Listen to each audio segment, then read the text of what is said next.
यार कहाँ मिलती है इंटर्नशिप्स, कौन करवाता है ये इंटर्नशिप्स, इंटर्नशिप में अप्लाई कैसे करें, एप्लीकेशंस एक्सेप्ट होंगी रिजेक्ट होंगे हमें कैसे पता चलेगा, या फिर अगर एक्सेप्ट हो गए तो उनको रिस्पॉन्ड क्या करें। इन सारे क्वेश्चंस का आंसर मिलेगा, तो फटाफट से वीडियो को लाइक कर दो, चैनल को सब्सक्राइब कर दो एंड लेट्स स्टार्ट।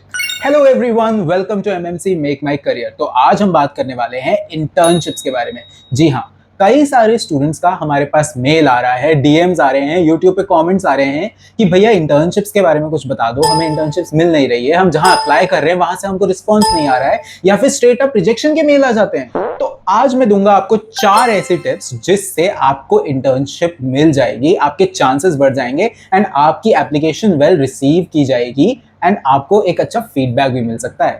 बट सबसे पहले ये समझ लो कि अलग अलग टाइप की इंटर्नशिप्स के लिए अलग अलग टाइप का एप्लीकेशन प्रोसीजर होता है, ठीक है। बेसिकली इंटर्नशिप होती है 3 टाइप की। या तो आपकी इंटर्नशिप एक गवर्नमेंट इंटर्नशिप हो सकती है, या फिर आपकी एक कॉर्पोरेट इंटर्नशिप हो सकती है, या फिर नॉट फॉर प्रॉफिट ऑर्गेनाइजेशन में आप इंटर्नशिप कर सकते हो। अब गवर्नमेंट इंटर्नशिप में भी आप लोग किसी यूनिवर्सिटी में, जैसे कि आईआईटी, एनआईटीज, आईएससीआर, आईआईएससी, या फिर आप किसी गवर्नमेंट ऑर्गेनाइजेशन में, जैसे कि बीएचईएल, ऑयल इंडिया, ऐसी ऑर्गेनाइजेशंस में, या फिर एम्स जैसी ऑर्गेनाइजेशंस में भी आप लोग इंटर्नशिप कर सकते हो। अब अगर बात करें कॉर्पोरेट इंटर्नशिप्स की, तो उन इंटर्नशिप्स में आपको एक डिपार्टमेंट में एज एन इंटर्न अलॉट किया जाएगा, यानी कि आप किसी डिपार्टमेंट में फंक्शनिंग होंगे एंड आप उस डिपार्टमेंट की पूरी ओवरऑल स्ट्रक्चर समझेंगे, उस डिपार्टमेंट की डे टू डे वर्किंग समझेंगे एंड फिर उसके बाद अकॉर्डिंगली अपनी रिपोर्ट सबमिट करेंगे। और अगर हम बात करें नॉट फॉर प्रॉफिट इंटर्नशिप्स की, तो इसमें आ जाती हैं आपकी एनजीओ बेस्ड इंटर्नशिप्स। जी हाँ, इस इंटर्नशिप्स में आप लोग एक सोशल कॉज या फिर एक मेडिकल कॉज के लिए काम करते हो। इस इंटर्नशिप्स में आपको day to day field work का एक्सपीरियंस मिल सकता है, इस इंटर्नशिप में आपके कनेक्शंस इंक्रीज हो सकते हैं। इनफैक्ट इस इंटर्नशिप से आप लोग अपने सीवी में फिलैंथ्रोपिक वर्क के रिगार्डिंग भी डिटेल्स ऐड कर सकते हो। तो फिर अप्लाई कैसे करना है? अब एप्लीकेशन के ना कई सारे तरीके हैं। नंबर 1 मेथड, एंड जिसको काफी सारे स्टूडेंट्स अप्लाई करते हैं, हमने खुद अपनी स्टूडेंट लाइफ में अप्लाई किया था, वो होता है कोल्ड ईमेलिंग। तो इसमें क्या होता है? कोल्ड ईमेलिंग में आप लोग अपने प्रोस्पेक्टिव हायरिंग पार्टनर को एक ईमेल भेजते हो। अगर गवर्नमेंट ऑर्गेनाइजेशन है तो आप किसी प्रोफेसर को या फिर किसी ऑफिसर को ये ईमेल भेज सकते हो, एंड अगर कॉर्पोरेट ऑर्गेनाइजेशन है तो उसमें आप लोग एक एचआर को ऐसे ईमेल्स भेजते हो। तो यहीं पर आ जाती है हमारी टिप नंबर 1। अब मैंने नोटिस किया है कि काफी सारे स्टूडेंट्स कोल्ड ईमेलिंग में गड़बड़ कर रहे हैं, और ये चीज सबसे ज्यादा मुझे कहां से पता चली, जब हमारे खुद की ऑर्गेनाइजेशंस में स्टूडेंट्स ने कोल्ड ईमेल भेजे इंटर्नशिप पोजीशंस के लिए। अब जो गड़बड़ स्टूडेंट्स करते हैं वो ये है कि स्टूडेंट्स अपना इंट्रोडक्शन इतना बड़ा दे देते हैं एंड अपनी स्किल्स के बारे में, अपने स्किल सेट के बारे में, अपने प्रीवियस एक्सपीरियंस के बारे में कुछ बताते नहीं है ईमेल में। मतलब स्टूडेंट्स ये डाल देते हैं कि इस यूनिवर्सिटी से ये कोर्स कर रहा हूँ, मेरी यूनिवर्सिटी यहाँ पर है, यहाँ आसपास ये चीज़ें अवेलेबल हैं, मैंने इसमें ये कोर्स किया था, मेरे फेवरेट सब्जेक्ट्स ये हैं, मेरे मार्क्स इतने अच्छे आते हैं। ठीक है, बट एक इंटर्नशिप एप्लीकेशन के लिए जो आप कोल्ड ईमेल करते हो उसमें ये सारी डिटेल्स मेंशन करने की ज़रूरत नहीं है। आपको एक सिंपल सा क्राइटेरिया फॉलो करना है, अपने ईमेल को जितना छोटा हो सके उतना छोटा रखना है एंड अपने ईमेल के साथ एक सीवी अटैच करके भेजना है। तो आप अपना कोल्ड ईमेल स्टार्ट कैसे करेंगे? आप सबसे पहले उनको ग्रीट करेंगे। ग्रीटिंग के बाद आप लोग मेंशन करेंगे कि आप एक स्टूडेंट हैं इस यूनिवर्सिटी से, ये कोर्स कर रहे हैं, एंड फिर उसके बाद आप मेंशन करेंगे कि आपको इस इंटर्नशिप पोजीशन के बारे में कैसे पता चला। एंड अगर वो इंटर्नशिप पोजीशन एडवर्टाइज नहीं हुई है एंड आप एक कोल्ड ईमेल कर रहे हो, तो उस ईमेल में आप मेंशन करोगे कि आपको उनके डिपार्टमेंट में एक इंटर्नशिप करनी है, that's why you are sharing this mail. And उसके बाद आप एक स्किल्स का सेक्शन डालेंगे। स्किल्स के सेक्शन में आप लोग अपने रेलेवेंट स्किल्स के बारे में डालेंगे, जैसे कि अगर आपको कोई लैंग्वेज आती है तो उसके बारे में आप लिख सकते हो, उस स्किल का आप मेंशन कर सकते हो। अगर आपकी कोडिंग स्किल्स अच्छी हैं तो आप उसके बारे में लिख सकते हो। अगर आपकी रिसर्च स्किल्स अच्छी हैं तो रिसर्च राइटिंग के बारे में आप लिख सकते हो, रिसर्च कम्युनिकेशन के बारे में आप लिख सकते हो। अगर आप एक मेडिकल डिपार्टमेंट से आते हो तो अपनी फ्लेबोटोमी स्किल्स के बारे में आप लिख सकते हो, डीएनए आरएनए एक्सट्रैक्शन आइसोलेशन के बारे में आप लिख सकते हो। तो ये स्किल्स का मेंशन बहुत जरूरी है। अगर आपके पास कोई पास्ट या प्रीवियस एक्सपीरियंस है तो अगला सेक्शन आपका प्रीवियस एक्सपीरियंस का आएगा। तो उसमें आप मेंशन करोगे कि आप क्या आपने पहले कोई इंटर्नशिप करी है, या फिर क्या आप किसी चीज का पार्ट रहे हो कॉलेज में, को करिकुलर एक्टिविटीज, या फिर कोई क्लब का पार्ट रहे हो। एंड फोर्थ सेक्शन आपका रहेगा कि आपने कोई एग्जाम्स क्वालिफाई किए हैं, जैसे कि several examinations are there, GAT B करके एक एग्जामिनेशन होता है, गेट करके एग्जामिनेशन होता है, तो क्या आपने कोई ऐसे गवर्नमेंट एग्जामिनेशंस क्वालिफाई किए हैं, इसके बारे में भी आप डिटेल्स दोगे। लास्ट में ईमेल को क्लोज करते हुए आप ये मेंशन करोगे कि आपने इस ईमेल के साथ अपना सीवी अटैच किया है। एंड अगर आपको बहुत ज्यादा मन कर रहा है कि मैं इस हायरिंग पार्टनर को, इस हायरिंग एग्जीक्यूटिव को बता दूं कि मेरी लाइफ की हिस्ट्री क्या है, मैं इस इंडस्ट्री में क्यों आना चाहता हूं, बचपन में मेरे साथ ये हुआ था इसलिए मैं इस इंडस्ट्री का पार्ट बनना चाहता हूं, तो उसके लिए आप एक स्टेटमेंट ऑफ पर्पस नाम का डॉक्यूमेंट अटैच कर सकते हो। या तो एसओपी अटैच कर दो या कवर लेटर अटैच कर दो, बट वो सब चीजें एक सेपरेट अटैचमेंट में होनी चाहिए। आपका ईमेल प्रिसाइज एंड कंसाइज होना चाहिए, एंड आपको अपने ईमेल के साथ एक सीवी अटैच करना है।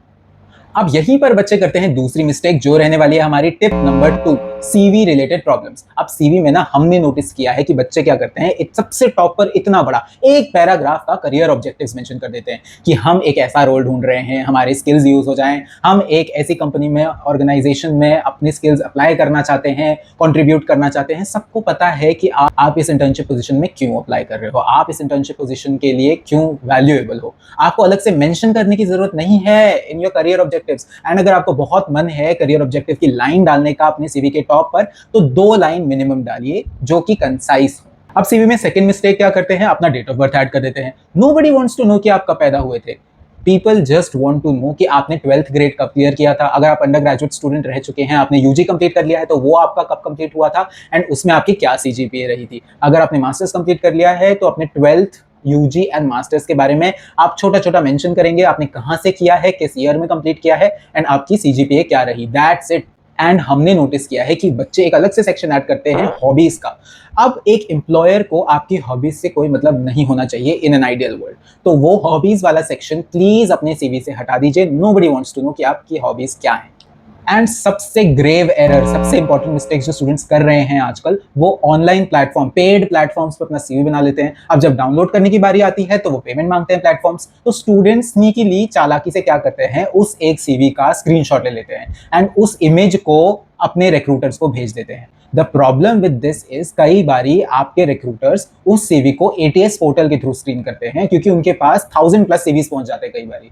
अब एटीएस आपके उस सीवी को रीड नहीं कर पाएगा, क्योंकि वो एक इमेज है, वो आपने जनरेट नहीं किया है, वो रीड ही नहीं कर पाएगा उस इमेज के टेक्स्ट को। तो आपने क्या करना है कि उस इमेज को या तो वर्ड फॉर्मेट में कन्वर्ट करके उसको एडिटेबल बनाओ एंड फिर उसको पीडीएफ बना के भेजो, या फिर आप ऐसे प्लेटफॉर्म्स पर सीवी ना बनाओ, आप सीवी बनाओ वर्ड फॉर्मेट पे, टेम्पलेट डाउनलोड करो, वर्ड फॉर्मेट पे सीवी बनाओ एंड उसको पीडीएफ में कन्वर्ट करके फिर भेजो। अब अगला तरीका इंटर्नशिप एप्लीकेशन सबमिट करने का होता है, इंटर्नशिप सबमिशन पोर्टल्स के थ्रू एप्लीकेशन सबमिट करने का।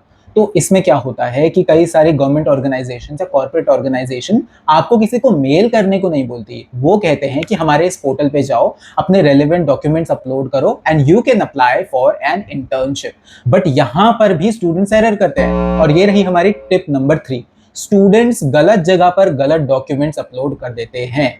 ये चीज मैंने स्पेशली कॉलेज स्टूडेंट्स में देखी है, उनके पास मल्टीपल डॉक्यूमेंट्स होते हैं एक साथ एंड उनको वो नेमिंग करके ठीक से नहीं रखते हैं, विच मींस कई बारी हमने देखा है कि एप्लीकेशन पोर्टल्स में बच्चों ने अपने कॉलेज के असाइनमेंट्स अटैच कर दिए हैं। तो स्टूडेंट्स प्लीज आप इस चीज का ध्यान रखिए कि जहां पर जो डॉक्यूमेंट मांगा है आप रेलेवेंट डॉक्यूमेंट प्रोवाइड करें। अगर आपसे जेपीजी फॉर्मेट में मांगा है, पिक्चर फॉर्मेट में मांगा है, तो उसमें अपलोड करो। अगर आपसे डॉक फॉर्मेट में मांगा है, वर्ड फाइल मांगी है, तो उसमें अपलोड करो। अगर आपसे पीडीएफ मांगा है, तो पीडीएफ में ही अपलोड करना है। एंड अगर उस टाइम पर आपके पास वो रेलेवेंट डॉक्यूमेंट नहीं है, तो आप उस कंपनी या उस गवर्नमेंट ऑर्गेनाइजेशन के सपोर्ट ईमेल पर हेल्प मांग सकते हो। ईमेल करके आप उनसे पूछ सकते हो कि अगर आपके पास किसी एक डॉक्यूमेंट की अवेलेबिलिटी नहीं है, तो क्या आप उसकी जगह कोई और रिप्लेसमेंट डॉक्यूमेंट भेज सकते हो। एंड हाँ, अपलोड करते टाइम आपको साइज का भी ध्यान रखना होता है। कई बारी आपको साइज के रिक्वायरमेंट्स दिए होते हैं कि 10 MB से कम की फाइल अपलोड करनी है, 2 MB से कम की फाइल अपलोड करनी है, तो उसी हिसाब से आप अपनी फाइल्स को जो अपलोड करने वाले हो उनको रीसाइज करके रखो and correct size, correct format में ही आपको डॉक्यूमेंट अपलोड करना है। एंड जो लास्ट मिस्टेक मैंने हर टाइप के प्लेटफॉर्म्स पे, हर टाइप के एप्लीकेशंस में नोटिस कर ली है बच्चों की, वो ये है कि बच्चे ग्रामेटिकल एरर्स करते हैं अपने ईमेल्स में भी, अपने एप्लीकेशंस में भी। बच्चे गलत इंफॉर्मेशन डाल देते हैं ईमेल्स में, एप्लीकेशंस में, और तो और बच्चे चैट जीपीटी जनरेटेड ईमेल्स भेज देते हैं कई बारी, अपना नाम, अपनी यूनिवर्सिटी, कुछ भी एडिट नहीं करते, सीधा भेज देते हैं। प्लीज हाथ जोड़कर आपसे रिक्वेस्ट कर रहा हूं, चैट जीपीटी जनरेटेड ईमेल्स मत भेजो। आपके हायरिंग पार्टनर्स को साफ साफ पता है कि ये एक एआई जनरेटेड ईमेल है, वो आपको सेलेक्ट नहीं करेंगे, इसके बहुत हाई चांसेस हैं। तो ऐसी मिस्टेक से बचने के लिए आपको क्या करना है, आपको अपने सीवी का या अपने ईमेल के ड्राफ्ट का या एप्लीकेशन के ड्राफ्ट का कॉपी किसी सीनियर को दिखानी है, किसी प्रोफेसर को दिखानी है या किसी वर्किंग प्रोफेशनल को दिखानी है, जो कि आपका क्रिटिसिज्म कर सके, जो कि उस ईमेल को ब्रेक डाउन कर सके, जो कि आपको करेक्ट एडिट्स बता सके, ताकि आपकी ईमेल या आपकी एप्लीकेशन रिजेक्ट होने के चांसेस कम हो जाएं। अब ये तो हो गई आपकी 4 टिप्स जिससे आप मिस्टेक्स अवॉइड कर सकते हो। अब 4 ऐसी बोनस टिप्स मैं आपको बता रहा हूं जिससे आपकी एप्लीकेशन स्टैंड आउट भी करेगी और आपके इंटर्नशिप के चांसेस भी बढ़ जाएंगे। अब वो टिप्स क्या हैं? नंबर 1, अगर आप किसी लिंक्डइन या इंटर्नशाला रिलेटेड प्लेटफॉर्म पर इंटर्नशिप के लिए अप्लाई कर रहे हो, तो आप प्लीज ये नोट करो कि वो इंटर्नशिप को एडवर्टाइज हुए कितना टाइम हो गया। अगर वो इंटर्नशिप आज ही के दिन करेंट डे पर एडवर्टाइज हुई है, तो there is a very high chance कि उनके पास कम एप्लीकेशंस आई होंगी, विच मीन्स कि आपकी एप्लीकेशन के स्क्रीन होने के चांसेस ज्यादा हैं, आपकी एप्लीकेशन के स्टैंड आउट होने के चांसेस ज्यादा हैं, सीन होने के चांसेस ज्यादा हैं। Tip number 2, consistency is the key. आप एक इंटर्नशिप में अप्लाई करके नहीं बैठ सकते हो, आपको कंसिस्टेंटली अलग अलग पोजीशंस पर, अलग अलग कंपनीज में, अलग अलग ऑर्गेनाइजेशंस में अप्लाई करते रहना पड़ेगा to land a good internship position. ठीक है। Third tip, network as much as you can. Networking application जैसे कि लिंक्डइन पर, या फिर आप अपने प्रोफेशनल नेटवर्क, एकेडमिक नेटवर्क का भी सहारा ले सकते हो to get an internship, land a position. आपको क्या करना है, टच में रहना है, सबसे टाइम पर पूछना है if they are aware of any internship position. अपने प्रोफेसर से स्पेशली टाइम पर आपको पूछना है कि क्या उनके नोन में कोई ऐसी पोजीशन एडवर्टाइज हुई है। कई बारी आपको ऐसे सोर्सेस से रिकमेंडेशन मिल सकता है एंड उससे आपके इंटर्नशिप पोजीशन लैंड करने के चांसेस बढ़ जाते हैं। एंड प्रो टिप नंबर 4, अपनी इंटर्नशिप एप्लीकेशन को, अपने सीवी को एज कॉम्प्रिहेंसिव एज पॉसिबल बनाओ। अब आप ये कैसे कर सकते हो, क्योंकि आपके पास तो वर्क एक्सपीरियंस है नहीं, तो इसके लिए आप लोग अलग अलग कोर्सेज कर सकते हो, अलग अलग ऑनलाइन प्लेटफॉर्म से अलग अलग चीजें सीख सकते हो, अपना स्किल सेट बढ़ा सकते हो। तो इसके लिए हमारे चैनल पे आपको रेगुलरली वीडियोस मिलते हैं जिससे आपको स्किल एनहांसमेंट, आपको इंटर्नशिप पोजीशन के बारे में पता चलता है एंड कई बारी तो हम फ्री कोर्सेज के बारे में बताते हैं। तो फटाफट से सब्सक्राइब कर लो, क्योंकि इसी चैनल से आपको हेल्प मिलेगी अपने सीवी को इंप्रूव करने की, अपनी एप्लीकेशन को स्ट्रांग बनाने की।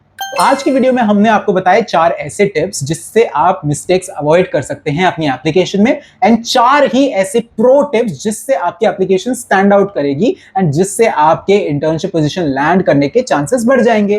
तो फटाफट से सब्सक्राइब कर दो मेक माई करियर को ऑन यूट्यूब, बिकॉज हम आपके लिए ऐसे ही internship related, job related, scholarship related या फिर make money online as a student related videos लेकर आते रहते हैं। And do not forget to follow us on Instagram, make my career.